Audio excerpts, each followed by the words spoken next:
Vijayawada university మంచి భవిష్యత్తు కోసం తెలుగు విద్యార్థులు ఇష్టపడే యూనివర్సిటీ. కాల్ 9059052378 9059052379.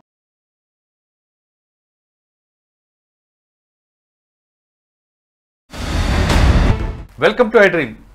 కేంద్ర రాష్ట్ర ప్రభుత్వాలతో శాంతియుత చర్చలకు సిద్ధమంటూ మావోయిస్టు పార్టీ లేఖ విడుదల చేసింది. అభయ్ అన్న పేరు మీద వచ్చిన లేఖలో తెలుగులో చాలా స్పష్టంగా రాశారు. కొన్ని కండిషన్లు పెడుతూ లేఖను విడుదల చేసిన పార్టీ తర్వాత జరగబోతున్న పరిణామాలు ఏ విధంగా ఉండబోతున్నాయి, నిజంగా చర్చల పేరిట ఆ కాల్పుల విరమణ ఆగితే తర్వాత మంచి పరిణామాలు వస్తాయా లేవా, ఛత్తీస్గఢ్తో పాటు జార్ఖండ్, ఒడిశా, తెలంగాణ, మహారాష్ట్ర ఈ అన్ని ప్రాంతాల్లో కూడా చర్చలకు సిద్ధమంటూ పార్టీ లేఖ విడుదల చేసింది. అసలు చర్చలు ప్రారంభించిన తర్వాత ఛత్తీస్గఢ్తో పాటు మిగతా ప్రాంతాల్లో కాల్పుల మోత ఆగిపోతుందా లేదా, కగార్ పేరు మీద జరుగుతున్న కూంబింగ్ పులిస్టా పడుతుందా లేదా, ఈ రెండు మార్గాల మధ్య జరుగుతున్న ఆదివాసీలకి మంచి స్వాతంత్రం వస్తుందా లేదా అనే విషయాలు మనతో మాట్లాడడానికి గతంలో మావోయిస్టు పార్టీ కేంద్ర కమిటీ సభ్యుడిగా పనిచేసిన జనుగు నరసింహారెడ్డి అలియాస్ జంపన్న గారితో పాటు తెలంగాణలో ఎక్కువ కాలం ఎన్కౌంటర్ స్పెషల్గా పేరు పొందిన మాజీ పోలీస్ అడిషనల్ ఎస్పీ చంద్రమౌళి గారు ప్రస్తుతం మనతో ఉన్నారు. వీళ్ళిద్దరిని అడిగి కాల్పుల విరమణ అనేది జరిగితే పూర్తిగా ఆదివాసీలకి న్యాయం జరుగుతుందా, లేదు ఇది కేవలం తాత్కాలికంగా జరిగే అవకాశమా? ఎందుకంటే 2004లో కూడా ఆంధ్రప్రదేశ్లో అప్పుడు ఇదే చర్చల పేరు మీద జరిగి తర్వాత కొంతకాలం చర్చలు ఆ టైంలో మాత్రమే కాల్పుల విరమణ జరిగాయి. కానీ తర్వాత రెండు వర్గాలు కూడా విడిపోయి మరోసారి యుద్ధ వాతావరణం నెలకొంది. కాబట్టి అదే సీన్ రిపీట్ అవుతుందా, లేదు ఇప్పటికైనా ఛత్తీస్గఢ్లో కానీ మిగతా అడవుల్లో ప్రాంతాల్లో కాల్పుల మోత ఆగిపోతుందా అనే విషయాన్ని ఇద్దరిని తెలుసుకుందాం. అయితే దీనికన్నా ముందు ఈ లేఖ ఫేక్ లేఖ అంటూ కొంతమంది పోలీసు అధికారులతో పాటు కొంతమంది అంటున్నారు. అసలు లేఖ ఒరిజినల్దా కాదా అనే విషయం కూడా వీళ్ళిద్దరిని తెలుసుకుందాం. అన్న నమస్తే సార్. నమస్తే. నమస్కారం సార్. ఇద్దరు సమకాలికలే. ఈయన కేంద్ర కమిటీ మాజీ సభ్యుడిగా పనిచేస్తున్న జంపన్ గారు ఒకవైపు, మీరు ఇక్కడ తెలంగాణ రాష్ట్రం ఉత్తర తెలంగాణలో తెలంగాణ రాష్ట్రంలో ఎన్కౌంటర్ స్పెషలిస్ట్గా పేరు పొందిన మీరు, అంటే మన విభేదాలు వేరేగున్నా వర్గాలు వేరేగున్నా ఇద్దరు మనుషులమే, మనందరూ సరదాగా చక్కగా ఉన్న వ్యక్తులు. మీ ప్రొఫెషన్లో మీరెంతో, ఆయన ప్రొఫెషన్లో ఆయన ఎంత, అందులో ఎక్కడికి ఎవరికి ఇంత తేడా లేదు. ఇప్పుడు లేఖ వచ్చి కనుక మనం మెయిన్ దీనికి వెళ్తాం. 2004లో కూడా అప్పుడో చర్చల పేరు మీద చర్చలు జరిగాయి. ఎక్కడో నల్లమల్ల నుంచి వచ్చిన బయటకు వచ్చిన అందరూ కూడా చర్చలు జరిపారు. అక్కడితో ఆగిపోద్దని అందరూ భావించాం. కానీ కొంతకాలంకే అది పడింది. కానీ తర్వాత తిరిగి ఓపెన్ అవ్వడం, తర్వాత మనకు జరిగిన పరిణామాలు మీకు తెలుసు, ఆయనకి తెలుసు, నాకు తెలుసు. పర్టికులర్గా ఛత్తీస్గఢ్ రాష్ట్రంలో ఇటీవల కాలంలో బాగా ఎన్కౌంటర్లు జరగడం, అక్కడ ఉన్న అన్నలందరూ అమరవడం చాలా బాధాకర విషయం. అది కేంద్ర ప్రభుత్వం కూడా 2026 మార్చి సరికి ఆ ప్రాంతంలో ఎక్కడ కూడా మావోయిస్ట్ అలజడి ఉండదంటూ ప్రకటించడం, ఆ డెడ్ లైన్ బేస్ చేసుకుంటూ పోలీసులు, సిఆర్పిఎఫ్లు కానీ మిలిటరీ కానీ అంతా కూడా వేలాది మంది వెళ్ళి కోంబింగ్ చేయడం, ముఖ్యంగా అబూజ్మాడ్ లాంటి ఏరియాలో కూడా వాళ్ళు చాలా తీవ్రంగా చేస్తున్నారు. ఈ పరిణామాల నేపథ్యంలో మావోయిస్టు పార్టీ 28వ తారీఖు నాడు లేఖ విడుదల చేసింది. రెండు రాష్ట్ర ప్రభుత్వాలతో కూడా మేము చర్చలు సిద్ధంగా ఉన్నాం, శాంతియుత చర్చలకి. వాళ్ళు సహకరిస్తే కంప్లీట్గా మేము వాళ్ళతో మాట్లాడి ఆదివాసులకు ఏం కావాలో ఆ విషయం మేము చర్చిస్తాం. కానీ కొన్ని కండిషన్స్, కగార్ ఆపరేషన్ ఆపాలని, కోంబింగ్ ఆపరేషన్ అని, తర్వాత ఎన్కౌంటర్ పేరు మీద కాల్చిపారేయడాలు కానీ ఇవన్నీ కూడా తగ్గించాలని వాళ్ళు కోరుతున్నారు. అసలు ముందు మనం చర్చలకు వెళ్ళే ముందు ఈ లేఖ ఒరిజినలా కాదా అన్నది మీరు చెప్పాలి. మొదటగా నేను ఈ శాంతి చర్చల కమిటీకి సంబంధించింది కొద్దిగా చెప్పి తర్వాత నెక్స్ట్ అది ఫేకా కాదని చెప్తా. ప్రత్యేకించి ఈ సంవత్సర కాలంలో మావోయిస్టు పార్టీ లేదా దానికి సంబంధించిన వివిధ రకాలుగా సభ్యులు లేదా ప్రజలు, సానుభూతి పరులు వగైరా 400 మందికి పైగా చనిపోయినరు. మరొక వంక పోలీసులు లేదా పోలీస్ ఇన్ఫార్మర్ల పేరిట కొంతమంది, అంటే ఈ సంఖ్య తక్కువే అయినప్పటికీ కూడా అంటే రెండు పక్షాల నుంచి మనం గమనించినప్పుడు నష్టం జరిగింది. ప్రాణనష్టం ఇరువైపులా ఎక్కువ కావచ్చు, తక్కువ కావచ్చు, అది ఏమైనప్పటికీ ఈ నష్టం అనేది ఇది ఓన్లీ తెలంగాణే కాదు, ఛత్తీస్గఢ్లో కానీ భారతదేశ వ్యాప్తంగా కూడా ఇవాళ మీడియా కూడా ఎక్కువగానే ఇది ఉనికిలోకి వచ్చింది. కాబట్టి ఇదంతా చర్చిస్తుండ్రు, ఆలోచిస్తుండ్రు. కాబట్టి ఇప్పుడు తెలంగాణకు సంబంధించింది కూడా నేను గమనించినంత వరకు ఈ ముఖ్యంగా ఈ 4 నెలల కాలం నుంచి ఎక్కువ సంఖ్యలో 38-30 జరుగుతున్న సందర్భం కూడా చాలా మంది మాట్లాడుతారు, ఇంటలెక్చువల్స్, సాధారణ ప్రజలు. ఈ యుద్ధం అనేది అంటే యుద్ధము జరగాలి, సరే ఒక రకంగా గతం నుంచి 40 ఏళ్ళ కాంచి 50 ఏళ్ళ కాంచి ఇక్కడ యుద్ధము పోలీసులకు మావోయిస్టులకు, వాస్తవంగా పోలీసులు ఎవరంటే మావోయిస్టుల దృష్టిలో పట సాధారణ ప్రజల కిందనే లెక్క, వాళ్ళొక ఉద్యోగులే తప్ప వాళ్ళే పాలసీ మేకర్స్ కారనేది మావోయిస్ట్ పార్టీకి ఉండే విషయమే. అయినప్పటికీ యుద్ధంగా ఇది కొనసాగుతున్నది కాబట్టి ఇందులో చనిపోయేదంతా కూడా సాధారణ ప్రజలే, పోలీసులైనా మావోయిస్టులైనా వీళ్ళందరూ కూడా ప్రజలే, శ్రమజీవుల బిడ్డలే వీళ్ళందరూ. ఇప్పుడు నా పక్కకు కూర్చున్న చంద్రమౌళి గారు కూడా బహుశా కింది వర్గాల నుంచి వచ్చి తర్వాత పైకి ఎదిగిన వ్యక్తి. నేను కూడా కాకపోతే మోటివేషన్ కలిగిన వాడు కావచ్చు, అది అది అది ఏ రకంగానైనా ఉండొచ్చు అది. కానీ ఏమైనప్పటికీ మాత్రం చాలామంది చాలా వరకు కూడా కింది వర్గాల నుంచి శ్రమజీవుల నుంచి వచ్చిన వాళ్ళు కాబట్టి ఇదంతా కూడా ఇది సమాజంలో చర్చించబడుతుంది కాబట్టి బాధపడుతుండ్రు, యుద్ధం ఆగిపోవాలని కోరుకుంటుండ్రు. ఇది ప్రత్యేకించి ఈ నెల రోజుల కాలం లోపల తెలంగాణలో కూడా చాలామంది ఇంటలెక్చువల్స్ నేను కూడా చర్చించిన చాలామంది మాట్లాడుతున్నారు, ఇది ఆగిపోవాలి, ఎట్లా ఆగిపోవాలి, ఏ రకంగా ఆగాలి అనేది.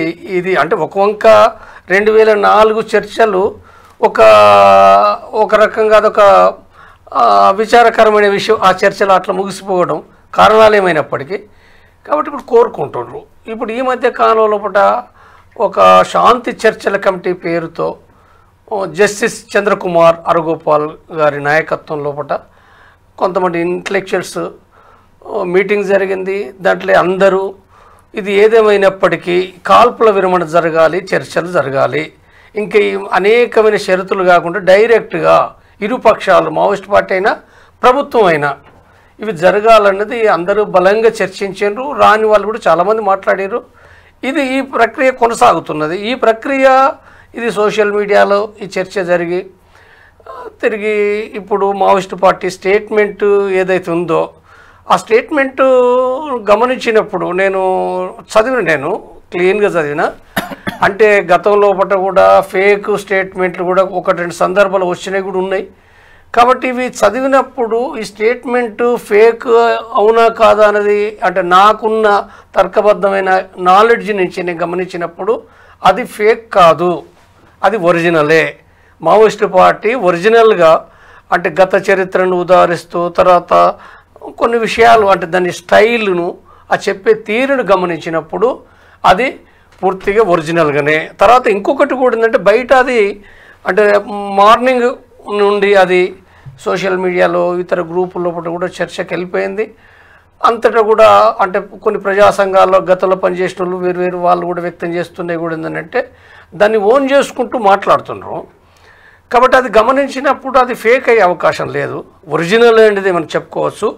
దాంట్లో ఆ ప్రకటన లోపల సరే విమర్శలు అనేది సాధారణంగా ఉంటాయి. మావోయిస్ట్ పార్టీ అది గతం నుంచి మనం చూస్తున్నాం. ఆ విమర్శలు అనే దానికంటే కూడా ఇక్కడ సెంట్రల్ పాయింట్ ఏంటంటే శాంతి చర్చల కమిటీ ఏదైతే ప్రకటించిందో దానికి సపోర్ట్గా దాన్ని ఆహ్వానిస్తూ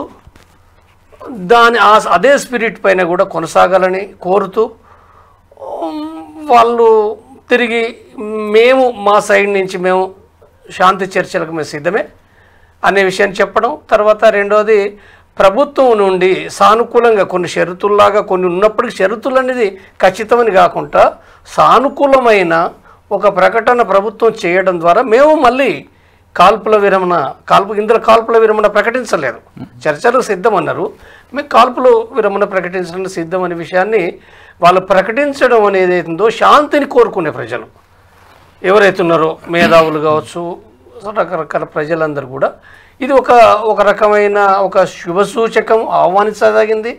కాబట్టి ఇది ఏదైతుందో అంటే ప్రభుత్వం కూడా వాస్తవంగా ప్రభుత్వం కూడా మనకు ఛత్తీస్గఢ్ లోపల బీజేపీ ప్రభుత్వం వచ్చిన తర్వాత కూడా అక్కడ ముఖ్యమంత్రి మాట్లాడిండు.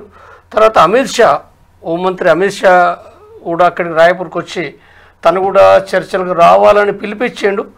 సరే అది మావోయిస్ట్ పార్టీ లేట్గా స్పందించింది. అది మొత్తం అది సరిగా ఆ ప్రక్రియ కొనసాగలేట్లుగా తెలంగాణలో ఒక మీటింగ్ అయింది. ఆ మీటింగ్ బేస్ చేసుకొని పార్టీ కూడా చేయడం మంచి సంతోషం. కొంతమంది ఏమంటారంటే చర్చల పేరు మీద వస్తానన్నప్పుడు సెంట్రల్ గవర్నమెంట్తో కానీ స్టేట్ గవర్నమెంట్తో కానీ సంప్రదింపులు జరపాలి. కానీ ఒక తెలుగులోని ఇచ్చారు, ఇంగ్లీష్ హిందీలో ఇచ్చి ఉంటే దానికి ఒక పరిష్కారం ఉండేది కదా, నిజమని నమ్మేవాళ్ళు కదా అంటారు.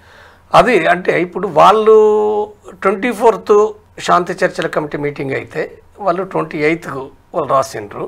చాలా తక్కువ కాలంలో పట్టిన వాళ్ళు అర్థం చేసుకుని వాళ్ళు రాసిర్రు. అంటే తప్పనిసరిగా వాళ్ళ కాడ హిందీలో ఇంగ్లీష్లో వెంటనే ప్రతి సందర్భంలో రాయాలి అదే అంతా ఉండాలని కూడా ఏం లేదు. చాలా అంటే మనం గమనిస్తే వివిధ సందర్భాల్లో బట్టి ఓసారి హిందీలో ఇచ్చారు, తెలుగులో కూడా ఇవ్వలేదు, ఒక్కొక్కసారి తెలుగులో ఇచ్చి హిందీలో ఇవ్వని చాలా ఉన్నాయి. నేను లోపల ఉన్నప్పుడు జరిగినాయి, తర్వాత కూడా జరుగుతాయి. అవి అవి పట్టించుకోదగిన విషయాలుగా. కానీ అభయ్ అనే పేరు మీద వచ్చింది. అభయ్ అంటే అలియా మల్లోజ వేణుగోపాల్. అవును, ఆయన ప్రస్తుతం అసలు ఆ ప్రాంతంలో లేరు, కానీ ఆ లెటర్ వచ్చింది ఆ ప్రాంతం కాబట్టి అని అంటున్నారు. అంటే ఎక్కడుండే రాయొచ్చు అనేది కూడా ఉంది ఒక వాదన. అభయ్ అనేది ఎక్కడున్నాడు ఉండడా లేదా అనేది మనం ఏం చెప్పలేము. వాళ్ళు రహస్యంగా ఉంటారు, ఉండొచ్చు ఉండకపోవచ్చు. తర్వాత వాళ్ళకు కూడా ఏదో ఒక రకమైన నెట్వర్క్ని వాళ్ళు డెవలప్ చేసుకున్నారు ఎప్పటి నుంచో. ఒక్కొక్కసారి చాలా తొందరగా ఇస్తారు, ఒక్కొక్కసారి చాలా లేటుగా కూడా ఇస్తారు. కాబట్టి లేదు అభయ్ అనే వాళ్ళు ఎవరైతే ఉన్నారో అంటే ఎవరైతే అంటే పలానా వ్యక్తిని ఊహిస్తారో వాళ్ళు లేనప్పటికీ కూడా మరొక వ్యక్తినే ఇస్తాడు. లేదా ఆ వ్యక్తులు కనుక వాళ్ళు సమాచారం పంపగలిగితే అనేక రకాలు కూడా వాళ్ళు పంపగలుగుతారు. వాళ్ళు పంపినప్పుడు ఎవరో ఒకరు ఆ పేరు మీద కూడా ఆ స్టేట్మెంట్ ఇస్తారు వాళ్ళు.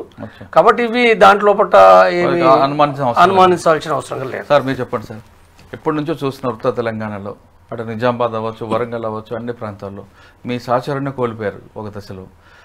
మీరు ఒక కమిట్మెంట్ గా పని చేసుకుంటూ వచ్చారు, దాని ఎఫెక్ట్ ఇంకా నా మీద నడుస్తుంది. ఒక కమిట్మెంట్గా వచ్చారు మీరు. 2004లో చర్చలు పేర్మెంట్ జరిగినప్పుడు కూడా మీరున్నారు. ఆ చర్చలు అవుతాయి అనుకున్నా కానీ అన్ఫార్చునేట్లీ అవ్వలేదు.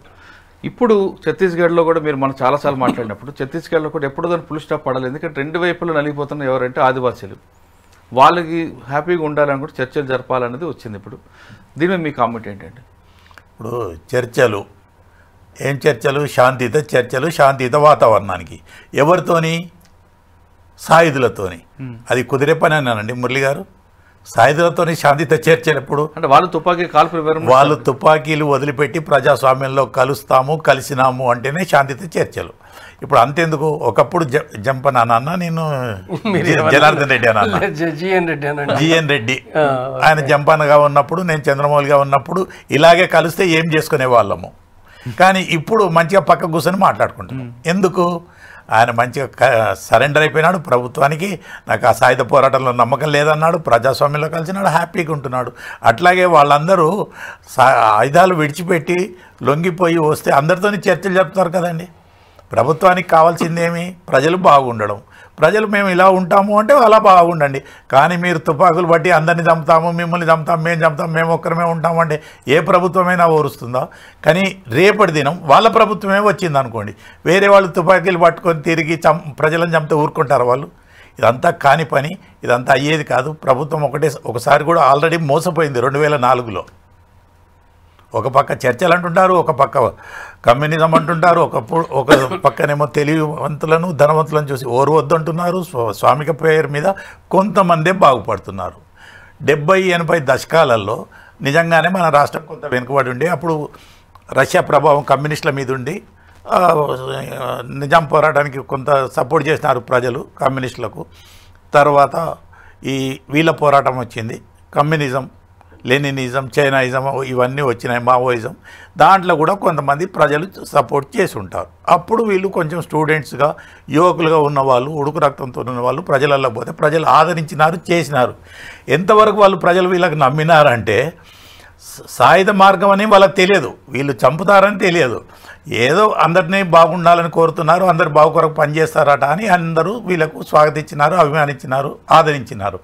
కానీ వీళ్ళకు ఒక్కసారి అక్కడ షెల్టర్ దొరికి ప్రజలు మాట్లాడినాక తుపాకులు బయట నుంచి తెచ్చుకొని అటు ప్రజలను ఇటు ముఖ్యంగా పోలీసు వాళ్ళని చంపడం స్టార్ట్ చేస్తే వీళ్ళ డౌన్ఫాల్ స్టార్ట్ అయింది. ఏ ప్రభుత్వం కానీ ఏ ప్రజలు గారు ఇప్పుడు వీళ్ళని ఎవరైతే ప్రజలు ఆదరించి ఊర్లలోకి తెచ్చి షెల్టర్లు ఇచ్చినారో ఆ ప్రజలే మాకు ఇన్ఫర్మేషన్ ఇచ్చినారు, ఇక్కడ వచ్చి అరాచకాలు చేస్తున్నాడు సార్ తీసుకెళ్ళండి అని. అంత దూరం వచ్చినారు. మరి ప్రజలకు అక్కర్లేని పార్టీలు ఎందుకు, సాయుధాలు ఎందుకు, పోరాటాలు ఎందుకు? అక్కడ ఉన్న వాళ్ళందరూ, ఛత్తీస్గఢ్లో ఉన్న వాళ్ళందరూ ఎవరండి?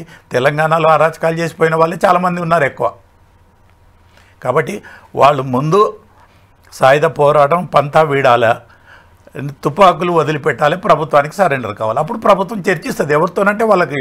ఇప్పుడు కాంగ్రెస్ గవర్నమెంట్ ఉంది, మిగతా పార్టీలతో చర్చిస్తుంది, మిగతా పార్టీలు ప్రభుత్వంలో ఉన్నాయి, అపోజిషన్ వాళ్ళతో చర్చిస్తుంది. అంటే మీరు అన్నట్లుగా తుపాకులు విడిచిపెట్టి చర్చలకు వస్తే స్వాగతించవచ్చు. తుపాకులు వదిలినాకనే చర్చల ప్రస్తావన, సాయుధ పోరాటం ఆ పంథానే విడాల.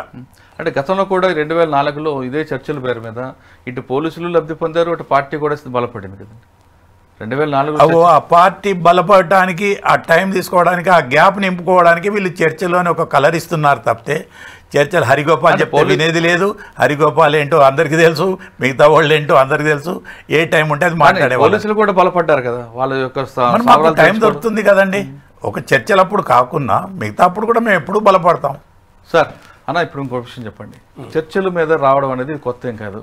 ఇది 1976లో కొండపల్లి సీతారాం గారు రాసుకున్నారు. అదే టైంలో ఒక లెటర్ రాశారు, కొంతకాలం పార్టీకి విరమణం ప్రకటిద్దాం, మనం మళ్ళా బలం పుంజుకున్న తర్వాత మళ్ళీ మనం రాజ్యం మీద యుద్ధం చేద్దామని. అప్పుడు ఆయన రాసుకున్న లెటర్ని అప్పుడు పార్టీ వ్యతిరేకించి ఆయన పక్కన పెట్టింది. ఇప్పుడు తిరిగి అదే బేస్లో రావడం, ఎందుకంటే ఛత్తీస్గఢ్, జార్ఖండ్లో పార్టీకి పెద్దపేట, అక్కడ అడ్డా, అది అక్కడే ఉనికిని కోల్పోయిన పరిస్థితి ఇప్పుడు పార్టీకి వస్తుంది. కాబట్టి కొంత విరమణ ఇద్దామనే ఉద్దేశంతో కొండపల్లి సీతారామ రాసుకున్న లెటర్ని ఇప్పుడు దాని తెర ముందు తీసుకొచ్చేస్తున్నారు అనేది వాస్తవం కాదా? నేను అంటే ఫ్యాక్ట్ సంబంధించింది 1976లో కొండపల్లి సీతారామయ్య సాయుధ పోరాట విరమణ ప్రకటించింది వాస్తవం. అవును, ప్రభుత్వంతో చర్చలు చేయలేదు అన్నాడు. సాయుధ పోరాటం ఆపుదాం. ఆ విరమణ ఏంటంటే అసలు సాయుధ పోరాటమే లేదన్నాడు. ఏ రూపంలో ఉందనంటే వర్గశత్రు నిర్మూలన. ఎవరైతే చాలా పెద్ద భూస్వాములు ఉన్నారో వాళ్ళను ఎక్కడున్నారని చెప్పి అది ఏరి చంపడం అనేది అది వర్గశత్రు నిర్మూలన కార్యక్రమం. ఇది కొండపల్లి సీతారామయ్య దృష్టిలో బట్టి ఇది సరైన పద్ధతి కాదు. ఇది అంటే ప్రజలను మనం ఆర్గనైజ్ చేయాలి, సంఘటితపరచాలి. ఇది సంఘటితపరచకుండా భూస్వాములను చంపడమే ఇదే యుద్ధంగా భావించడం ఇది తప్పు అనేది కొండపల్లి సీతారామయ్య బలమైన భావన అది. కాబట్టి ఈ భావనను దృష్టిలో పెట్టుకున్నప్పుడు ఆనాన్న యువకులను మార్చడానికి, అంటే వాళ్ళకి అదే సాయుధ పోరాటం అనుకుంటున్నారు కాబట్టి అది ప్రకటించాడు. ఆ అర్థంలో వాస్తవంగా సాయుధ పోరాటం చేసింది లేదు, దానికి విరమణ లేదు. ఎందుకంటే సాయుధ పోరాటమే లేదు కదా, దళాలే లేవు కదా. దళాలు 1980లో కదా వచ్చినాయి. కాబట్టి ఆనాడు లేదు కాబట్టి అది ప్రకటించిండు. కొంతమంది కన్ఫ్యూజన్ గురైనరు, తిరిగి మళ్ళీ వాళ్ళని కన్విన్స్ చేయడం జరిగింది, అర్థం చేసుకున్నారు. ఇది ఒక చరిత్ర.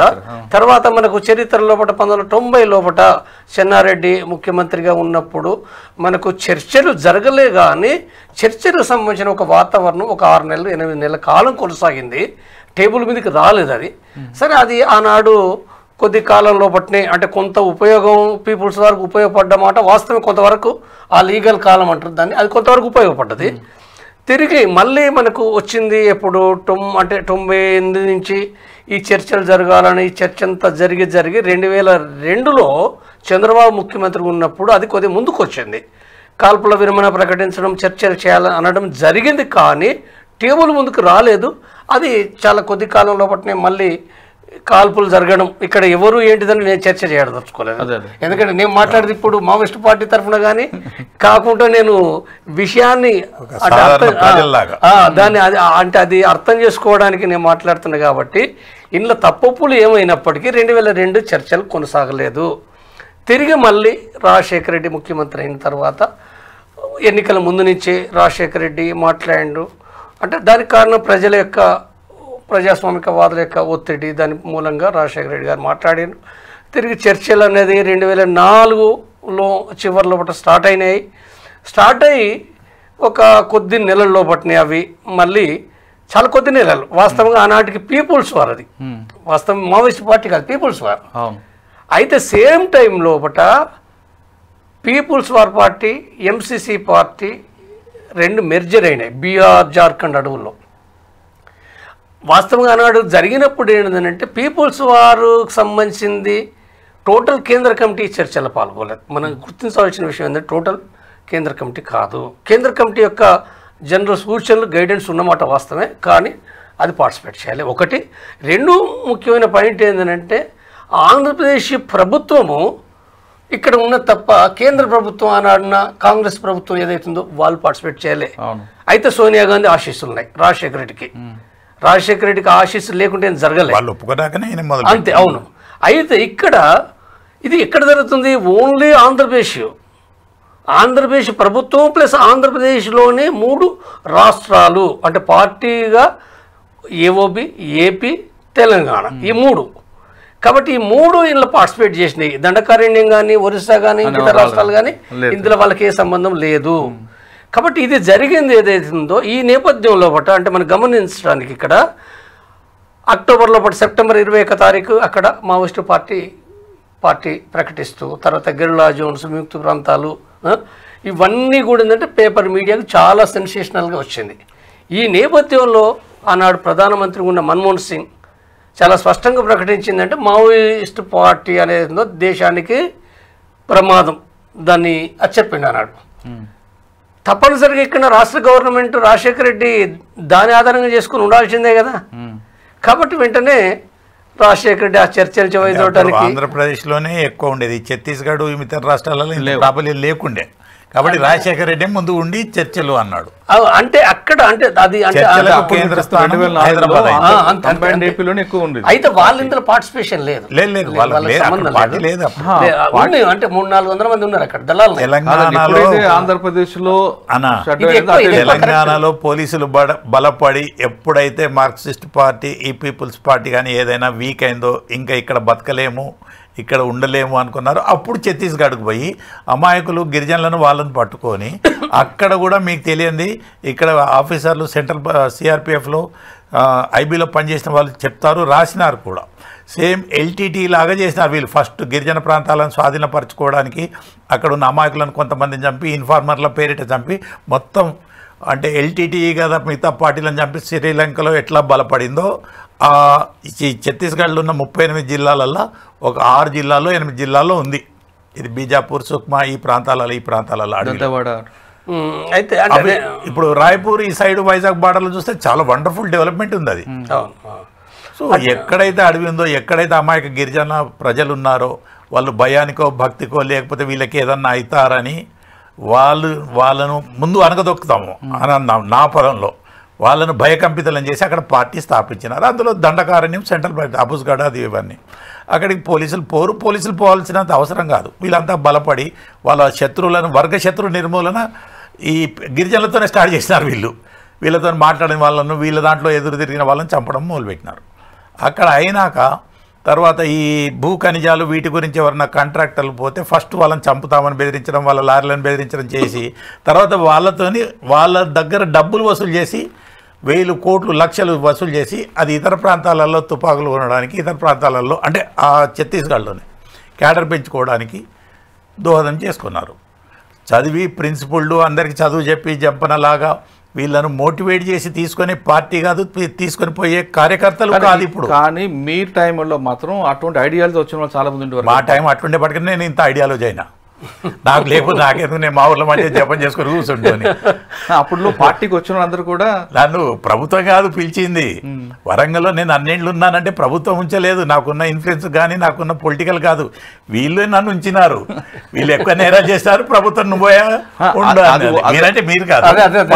అది ఓకే అన్న. కానీ మీ టైంలో పార్టీలకు వచ్చిన వాళ్ళందరూ కూడా మెదవులు వచ్చేవారు. అప్పుడు జార్జి రెడ్డి ఇన్ఫాక్ట్ మా రూమ్కి వచ్చేవాడు. కూర్రాజన్ మా రూమ్మేట్, మేము అందరం ఒక ఊర్లో చదువుకున్నాం. ఐడియాలజీ వేరు. ఈయన మన జంపన్న గారు కానీ వీళ్ళందరూ కొంచెం మేధావాది, ఏదో ప్రజలకు చేయాలి అని వచ్చారు.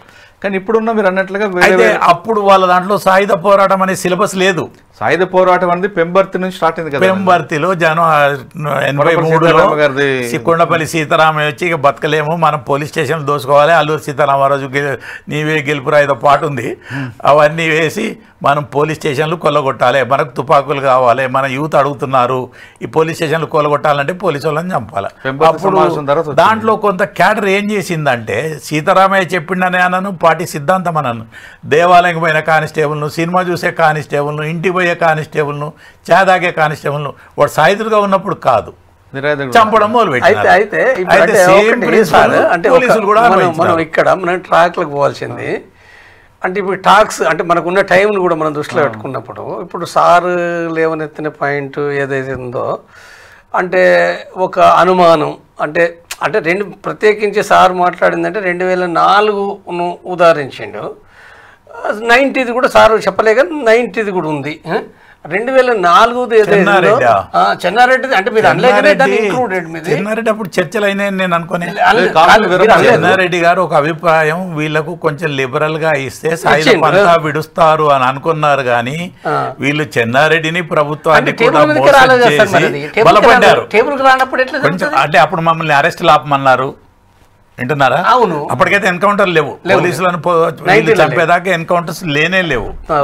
తర్వాత వీళ్ళు ఫస్ట్ కోమారెడ్డిని ఒక కానిస్టేబుల్ చంపినారు, ఏదో యాక్సిడెంటల్ అనుకున్నాము. తర్వాత కాగజ్ నగర్లో ఒక ఎస్ఐని చంపినారు, ఏదో లోకల్ ఫ్యాక్షన్ అని అనుకున్నారు. ఇట్లా చేసిన అని వీళ్ళు చంపంగానే అతని గురించి చెడుగా ప్రచురించేవాళ్ళు, అది నమ్మినారు. కరీంనగర్లో ఒకటి అయింది. ఇక్కడ ఎప్పుడైతే వస్తున్నాను ఎక్కడైతే తప్పు జరిగిందో వస్తున్నాను, ఎస్ఐ భార్యతో ఉండగా కాజీపేటలో ఎప్పుడు చంపినారో అప్పటి నుంచి వీళ్ళు ఇంటెన్షనల్గా చంపడము చేస్తున్నారు అని పోలీస్ శాఖ ఒక జాగ్రత్తలు తీసుకోవాలని ఒక నిర్ణయానికి వచ్చింది. దీన్ని ఆపాలంటే ఏం చేయాలి? సాయుధులు ఉండకూడదు. చెప్పండి. అంటే ఒకటి ఇప్పుడు అక్కడ మనకు 2004 జరిగిన మీరు చేసినాయి పార్టీ చెప్తే చేసినారా ఇండివిజువల్గా చేసినారా చెప్పండి. చెప్తా. 2004ది వచ్చినప్పుడు ఈ చర్చలు ఫెయిల్ అయినప్పుడు ఫెయిల్ కావడానికి సంబంధించిన ఏదో అంటే పూర్తిగా అంటే ఒక వంకని ఇంతకుముందు చెప్పినట్టుగా కేంద్రం నుంచి ఆదేశం వచ్చింది ప్రధానమంత్రి నుంచి. తర్వాత ఇక్కడ పార్టీ కూడా పీపుల్స్ వార్ మావోయిస్ట్ పార్టీగా మారింది. మావోయిస్ట్ పార్టీగా మారినప్పుడు తిరిగి దాని తీర్మానాలు కార్యక్రమం కొద్దిగా పాతదాన్ని పోలినది ఉన్నప్పటికీ కూడా కొంత డిఫరెన్షియేట్ వచ్చింది. ఏదైనప్పటికీ దాంట్లో ఇంక ఇంటర్నల్ పోతే చాలా విషయాలు ఉన్నాయి. ఏదైనప్పటికీ చర్చలు ఫెయిల్ అయినాయి. చర్చలు ఫెయిల్ అయినప్పుడు ఏదైతే అంటే ఒక 6 సంవత్సరాలుగా 98 నుంచి వాళ్ళు శంకరన్ గారి నాయకత్వంలో, అరగోపాల్ గారి నాయకత్వంలో పౌరస్పందన కమిటీ, మరొక వంక బొజ్జ తారకం వగైరా అంటే పీస్ ఇనిషియేటివ్ కమిటీ, ఈ 2 కమిటీలు కూడా చాలా సీరియస్గా ఏవైతే ప్రయత్నాలు చేసినారో ఈ ప్రయత్నాలు ఏవైతున్నాయో తిరిగి మళ్ళీ అరెస్టులు, ఎన్కౌంటర్లు లేదా మావోయిస్ట్ పార్టీ నుంచి కూడా తిరిగి మళ్ళీ వాళ్ళు కూడా ప్రతిహింస చేయడం ఎప్పుడైతే ఇది జరిగిందో ఒక రకంగా ఏ ప్రజాస్వామిక వాళ్ళని అనుకుంటున్నారో వాళ్ళకు నిరాశ వచ్చేసింది. ఏంటిదనే కాడికి వచ్చేసి అది బ్రేక్ అయింది ఇక్కడ. అంటే దీనిని మనం దృష్టిలో పెట్టుకున్నప్పుడు ఇవాళ ఉన్నది ఏంటంటే ఇప్పుడు డైరెక్ట్గా ఒక వంక కేంద్ర ప్రభుత్వం వివిధ రాష్ట్రాలు లేవు. ఇవాళ చర్చలు జరపాలనంటే ఓన్లీ డిసైడ్ చేసేది కేంద్ర ప్రభుత్వం, మోడీ, అమిత్ షా వాళ్ళ నాయకత్వంలో పట్టిన కమిటీ డిసైడ్ చేయాలి. తర్వాత మరొక వంక మావోయిస్టు పార్టీ కేంద్ర కమిటీ డిసైడ్ చేయాలి. కాబట్టి ఈ ప్రకటన ఇవాళ ఒక రాష్ట్ర కమిటీ కాకుండా అభయ ఏదైతుందో పొలిట్ బ్యూరో తరఫున సిసి తరఫున ఇచ్చిన ప్రకటన కాబట్టి ఇది ఒక రకంగా ఏంటంటే అది ఒక ముందడుగు. ఈ ముందడుగు అనేది ఏదైతుందో అంటే కేంద్ర ప్రభుత్వం కూడా అంటే కొంత జరగాలి. ఈ ప్రక్రియ ఏదైతుందో ఈ జరిగే క్రమంలో పట్ల కూడా చాలా అంటే దేశవ్యాప్తం ఓన్లీ తెలంగాణ కాదు ఏపీలో కానీ దేశంలో పట్ల కూడా కొంతమంది న్యాయ కోవిదులు, చాలా పేరు పొందిన న్యాయ కోవిదులు, ప్రొఫెసర్స్, రకరకాల వాళ్ళు కూడా ఏంటంటే ఇది జరగాలని చాలా బలంగా అభిలాషిస్తుండ్రు. కాబట్టి దృష్టిలో పెట్టుకున్నప్పుడు ఇవాళ ఎవరు ఏం బలపడతారా బలహీనపడతారా అని కాదు, ఎవరి బలం ఎంత ఉన్నదని కాదు, వాస్తవంగా బలం ఎవరిది ఉంటుంది, కేంద్ర ప్రభుత్వం బలం ఉంటుంది, ఎప్పుడైనా ఉండేది అదే. కానీ ఒకటి విషయం ఏంటంటే ఇప్పుడు ప్రకటించడానికి ప్రధాన కారణం పార్టీ పట్టుకోలిపోతుంది.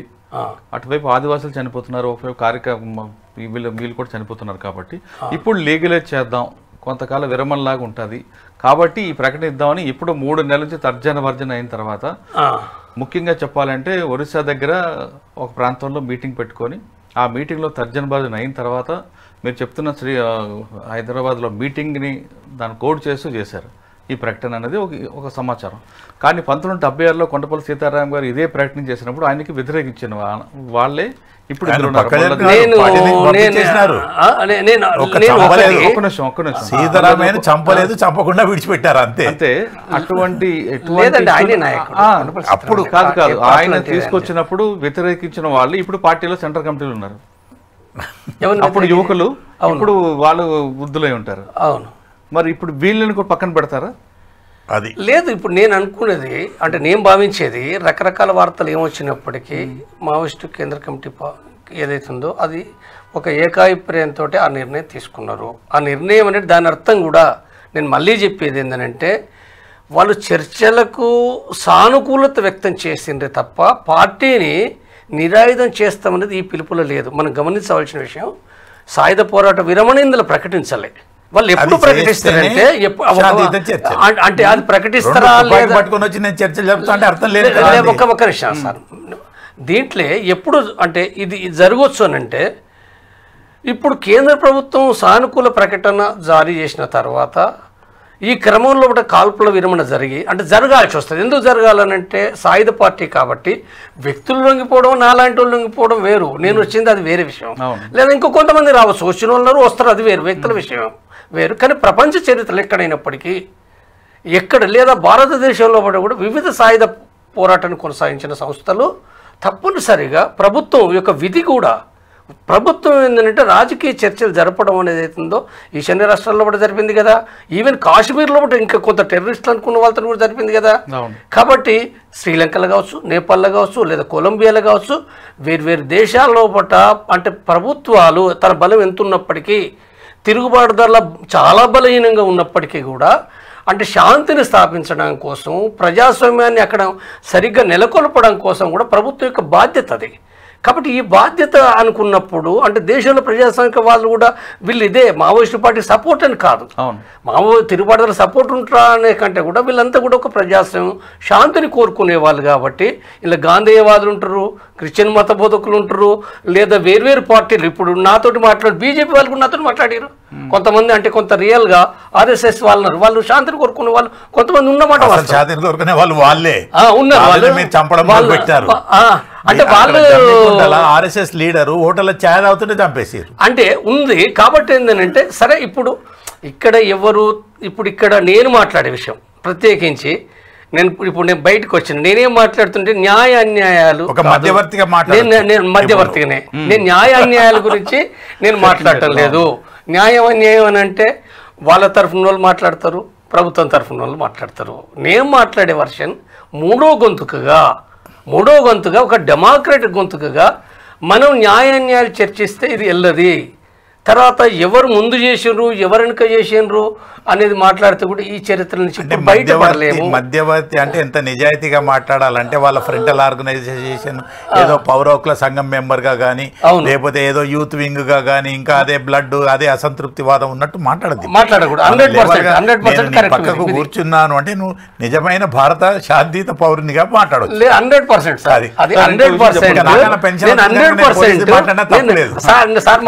మాట్లాడినాక 100% నేను భావించేది ఏంటంటే, చాలా మందితో నేను మాట్లాడుతున్నది వాస్తవంగా. నేను ఎందుకు చెప్తున్నానంటే, నేనేమి 4 నెలలు ఇప్పుడు ఇదే ఐ డ్రీమ్లో కూడా 4 నెలల క్రితం నేను ఇంటర్వ్యూ ఇచ్చిన మాడులో కూడా 38 మెంబర్స్ చనిపోయిన తర్వాత. తిరిగి ఆ సందర్భంగా కూడా నేను ఎట్లా పరిష్కారం అని చాలామంది నన్ను అడిగారు. అంటే నా దృష్టిలో కూడా పరిష్కారం అయితే ఇప్పుడు చర్చలు జరగాలి అంటే, నా అభిప్రాయం ఏంటంటే, ఇప్పుడు నేను పార్టీ లైన్నే నేను విరోధించి వచ్చిన కాబట్టి నా అభిప్రాయం పార్టీ లైన్ అంటే పార్టీ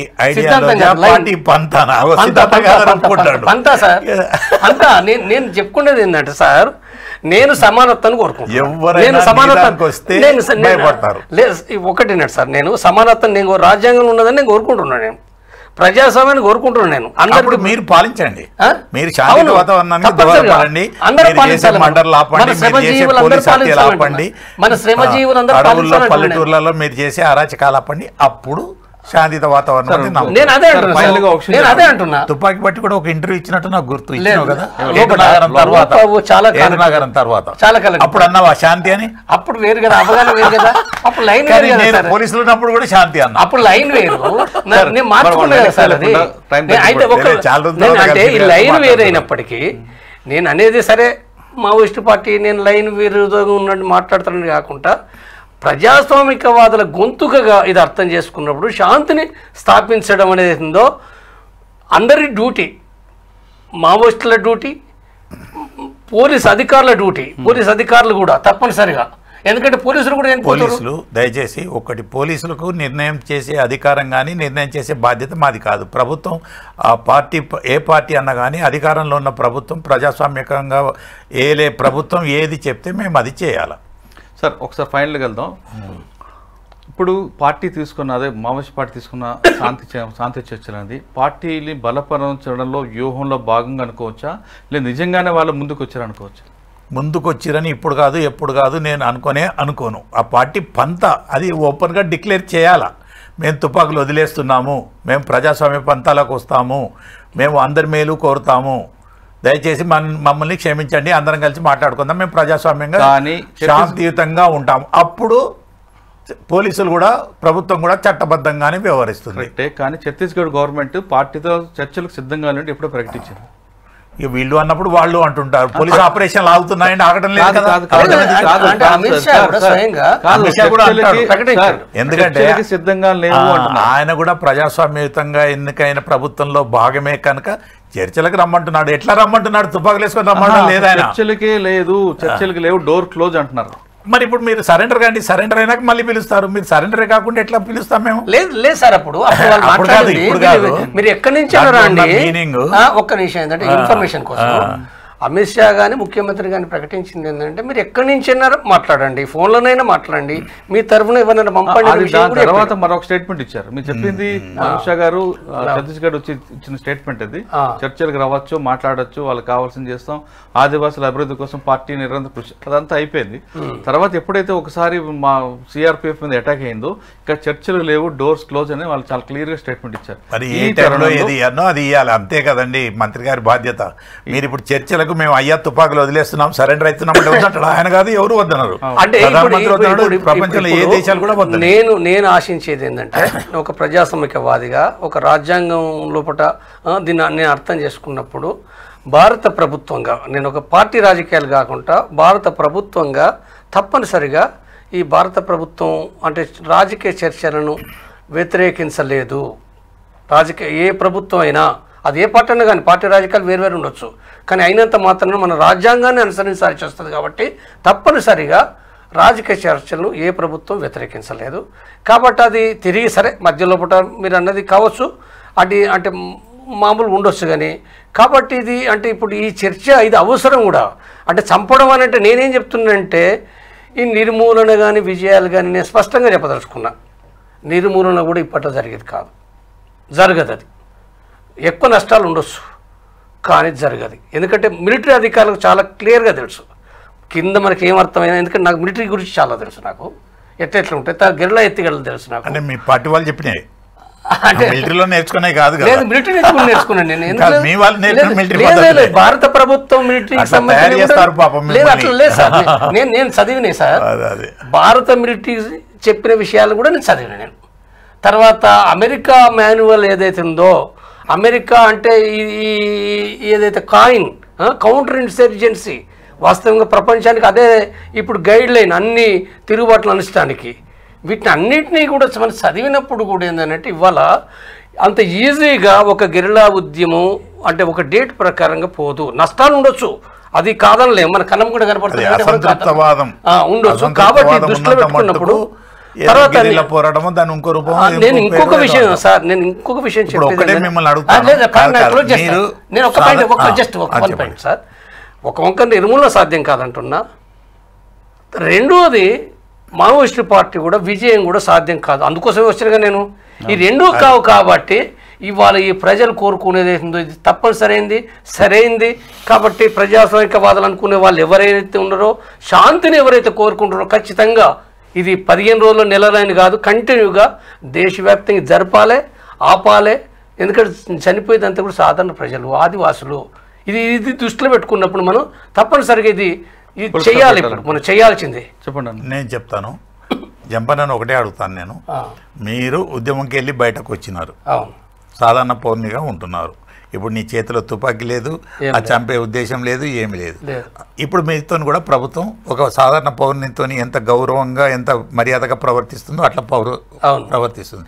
అట్లాగే వాళ్ళందరూ కూడా తుపాకులు పట్టుకొని ఆ పంథాను, సరే సిద్ధాంతాలు ఏమన్నా ఉండని, కమ్యూనిజం సోషలిజం అవన్నీ ఉండని, మనకు సంబంధం లేదు. ప్రజలను చంపేది, హత్య ద్వారానే రాజకీయ అధికారం వచ్చేది, తుపాకీ కొట్టడం ద్వారా వచ్చేది, అదంతా మానుకొని సరెండర్ అయ్యి వస్తే ఏ ప్రభుత్వం ఉన్నా చర్చలకు, బీజేపీ ప్రభుత్వం ఉండని, కమ్యూనిస్ట్ ప్రభుత్వం ఉండని, ఈవెన్ వాళ్ళ ప్రభుత్వం ఉండని. కానీ ప్రస్తుత పరిస్థితుల్లో మాత్రం వాళ్ళు తుపాకులు వదలకుండా ఏదో వాళ్ళ ఫ్రంటల్ ఆర్గనైజేషన్స్ పాతలు నా జమానా వాళ్ళు వాళ్ళతోనే మాట్లాడించడం, వాళ్ళతోనే కుక్కరకు అనిపించడం, వాళ్ళతోనే ఇది అనిపించడం, అది అయ్యే పని కాదు, బాబా అనిపించడం. వాళ్ళు కేంద్ర కమిటీ సెక్రటరీ మేము ఆయుధాలు వదిలేస్తున్నాము, మేము పంతా వదులుతున్నాము, సాధారణ ప్రజల్లాగా ప్రజాస్వామ్యంలోనే ప్రశాంతంగా బ్రతుకుతాము అంటే ఏ ప్రభుత్వమైనా ఇస్తుంది. ఈవెన్ నేనే రాయబారం చేస్తాను. ధన్యవాదాలు. ఛత్తీస్గఢ్ రాష్ట్రంతో పాటు జార్ఖండ్, ఒడిశా, తెలంగాణతో పాటు మరికొన్ని రాష్ట్రాలు ఎక్కడైతే మావోయిస్టు ప్రభావిత ప్రాంతాలు ఉన్నాయో ఆ ప్రాంతంలో కాల్పుల మూత ఇకపై ఆగిపోవాలంటే ఖచ్చితంగా చర్చలు అవసరం అంటున్నారు చంద్రమౌళి గారు. కానీ తుపాకులు విడిచిపెట్టి వస్తేనే చర్చలు, తుపాకులతో వస్తే సాయుధ పోరాటం. మరోవైపు మాజీ కేంద్ర కమిటీ సభ్యుడు జంపన్న గారు చాలా స్పష్టంగా చెప్తున్నారు, చర్చల ద్వారా వస్తామంటే రాజ్యాంగం, భారత రాజ్యం హక్కు కాబట్టి ఎవరికైనా ప్రభుత్వం సహకరించాలి, కానీ కేంద్ర ప్రభుత్వం ముందుకొచ్చి చర్చలు జరిపి ఇప్పుడు ఎక్కడైతే మావోయిస్టు ప్రభావిత ప్రాంతాలను అన్ని రాష్ట్రాలతో కలిపి కోఆర్డినేట్ చేస్తే దీన్ని పులి స్టాప్ పడుతుందని చెప్తున్నారు. ఎందుకంటే ఆదివాసీలు నలిగిపోతున్నారు, రెండు పక్కల కూడా ఆదివాసులు ప్రాణాలు. ఇప్పుడు ఆదివాసీలు అనొద్దండి దయచేసి, సాయుధ పోరాటము, సాయుధ తుపాకీ వేసుకున్నప్పుడు ఒక విప్లవకారుడే అనాలి, కానీ మనం ఆదివాసి, బ్రాహ్మణుడు, రెడ్డి అని అనకూడదండి. వాళ్ళొక్కరే కాకుండా అడవిలో నిలుస్తున్న ఆదివాసీలు ప్రాణాలు కోల్పోతున్నారు. కాబట్టి మరోవైపు ఇటు పోలీసులు అవ్వచ్చు, ఇటు మావోయిస్ట్ పార్టీ ఇద్దరు కూడా భారతదేశ పౌరులు కాబట్టి వాళ్ళు కూడా మరణిస్తున్నారు. ఈ రక్తపాతాన్ని పులి స్టాప్ పెట్టాలంటే ఖచ్చితంగా చర్చల ద్వారానే పరిష్కారం అవుతుందని వీళ్ళిద్దరు నమ్ముతున్నారు. ఇది శాంతియుత చర్చలపై మావోయిస్ట్ పార్టీ ఇచ్చిన విడుదల లేఖపై చంద్రమౌళి గారితో అదేవిధంగా జంపన్న గారితో ఎక్స్క్లూజివ్ ఇంటర్వ్యూ. మరో అంశాల్లో మళ్ళీ కలుద్దాం. అంతవరకు నమస్తే. Thank you. ధన్యవాదాలు.